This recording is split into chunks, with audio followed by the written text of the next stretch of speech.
And then, therefore, because it's metal, there's the sequence of points, there's a set of points here. Iba-iba rin yung elemental mechanics niya. So, spring, water. Now, depending on that, for example, cup, sore throat. Obviously, it's inflammation. Inflammation being what element? Fire. Fire. Now, there are two ways to deal with that. I can use the spring point here. Kasi in 5-element acupuncture, the spring point is this point, lung 10, EG. Because spring always puts out fire, even if the element is fire. Fire or water, yan pala. Or, if there's more sore throat with phlegma, I can use the C point, C, dagat. Water. C point. Oh, okay. It's not a water point, but it's still a... So it's not just memorized, no? This point for this problem, analysis of that, to clear the throat phlegm. That's one style. There are many other styles of acupuncture, so don't be surprised. You go to different acupuncturists.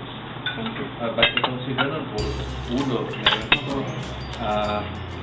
I know someone, I heard, can use up to 50 or 60 points per side. I'm like, okay, if it works. Ako, I'm sort of a minimalist. Kilala na ako sa PGH as 4 or less. 4 or less. 4 or less needles? Yung mga charity patients, kasi I've trained myself not to pay. They don't, charity na nga, but they still pay for the needles. So the less I use, the better. Okay. Hey guys! Okay, teka lang. Hey guys! Okay, so I'm actually on my way home. If you guys can see me, I'm on my way home now. Gamit ko yung monopod.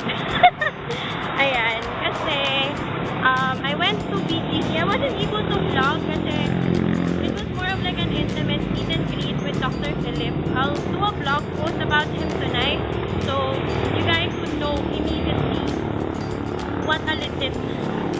Alam mo yun, I've met a lot of acupuncturists lately, so I'm gonna vlog about acupuncture and its health benefits on my vlog, so please do check that out. I'll talk to you guys tomorrow. Pagod na ako. Bye-bye! Hey guys! Good morning. Today is Tuesday, July 8, 2014. So, yeah. If you guys noticed, I didn't change my shirt. Kasi wala naman akong ginawa eh. Parang umuwi lang ako after nung event. And guys, take note, ang dami kong kinain dun sa event. Wait lang. Hi, Janice!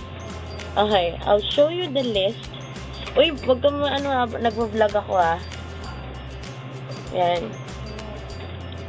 I'll show you the list of what we ate at the event. Hindi ko naabutan yung, we had spring rolls and then satay. For chicken satay for appetizer. Pero nakalagay dito popia tod. I wasn't able to taste that.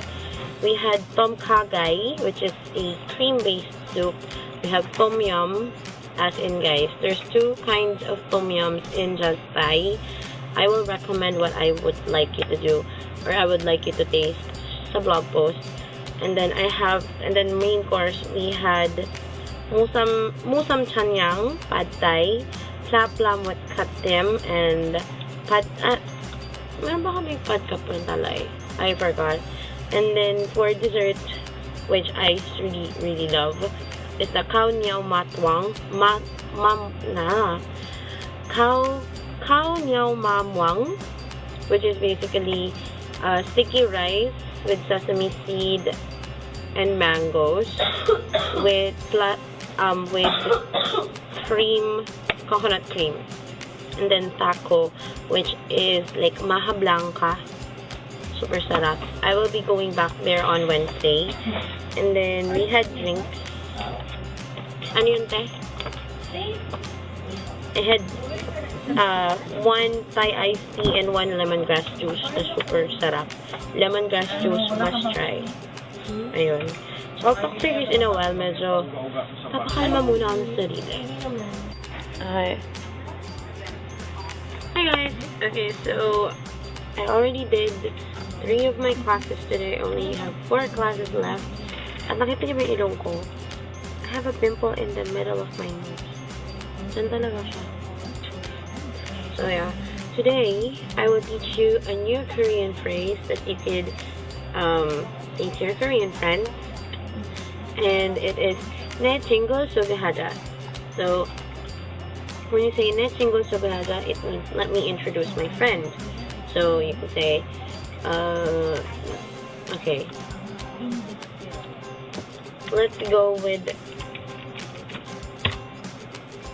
okay, this is actually much longer. 내가 당신에게 내 친구 소개하자. Let me introduce my friend to you. Or you could say, 내 친구 소개하자. Just simple, really easy stuff like that. So I'll talk to you guys in a while. I'll just practice and study my next lesson. So yeah. Hey guys! Okay. So I'm now at the Taft Avenue MRT station. I'm gonna show you my MRT card. Where is it? Oh crap! Where's my MRT card? Oh, here it is. So basically, this is a much wider station because this is the last station. And then after that, wala na station. So I'll talk to you.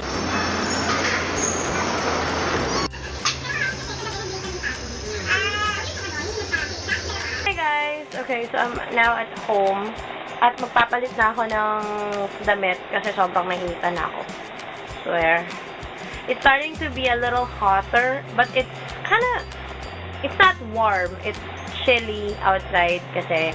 So, if you guys don't know, I easily sweat. Hindi perspire tawag dito eh. You don't call this perspiration. This is called sweating. To the extent na pati lahat ng parte ng upper body ko nagsusweat na. So, I'm gonna be changing my clothes later. Mainly yung pambaba. Kasi ito, I can actually wear this to sleep. Just saying. Okay, I'll talk to you guys in a while. I will tend to Tom first. I play Talking Tom just for fun. Guys, okay. So, if you guys don't know, I do song covers on my other channel and also on my Facebook page. Tapos, naka-receive ako ng email tsaka mga tweets and comments asking me to do Lea Salonga song covers. So, totoo lang guys, sobrang big deal sa akin si Lea Salonga. Kasi, who doesn't know Lea Salonga? If you're a Filipino, you would have known who she is. Besides from being a judge and a mentor in The Voice, she's also a world-renowned, Tony Awarded theater actress na sobrang fan ako. I really, really love her work. Tapos, someone asked me to do a cover of Sun and Moon from the Miss Saigon. Tapos, I don't know if I can give justice to the song. Like, seriously, parang nanginginig ako tuwing kumakanta ako ng Lea Salonga song. Alam mo yun, yung version niya ng Defying Gravity, na-try ko siyang gamitin as a piece isang beses. Parang trip-trip lang namin ng friends ko. They were practicing classical music. So, sabi nila, although hindi classical music yung Defying Gravity, it's theater music. Theater song, na ano niya, na tinatry nilang mag-transition from theater to classic kasi medyo same line lang naman. Tapos nung kumanta ako, nag-play sila, it was awesome. Alam mo yun, yung boses ni Lea, sobrang hirap i-achieve, or na-achieve ko. The question is, gusto nyo bang makita yung cover? Yun eh. Kasi hindi ko alam, I'm not that confident. Pag may mga dekalibre talaga yung kinakanta ko, like Lea Salonga, Whitney Houston, Mariah Carey, pag mga ganon, hindi ko alam kung kaya ko.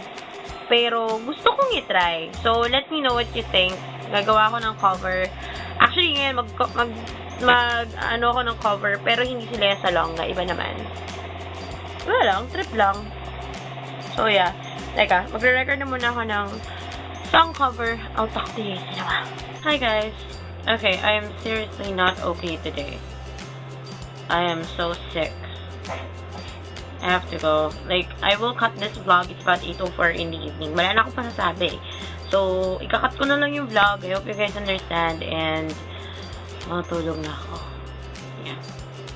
I have to go. Bye!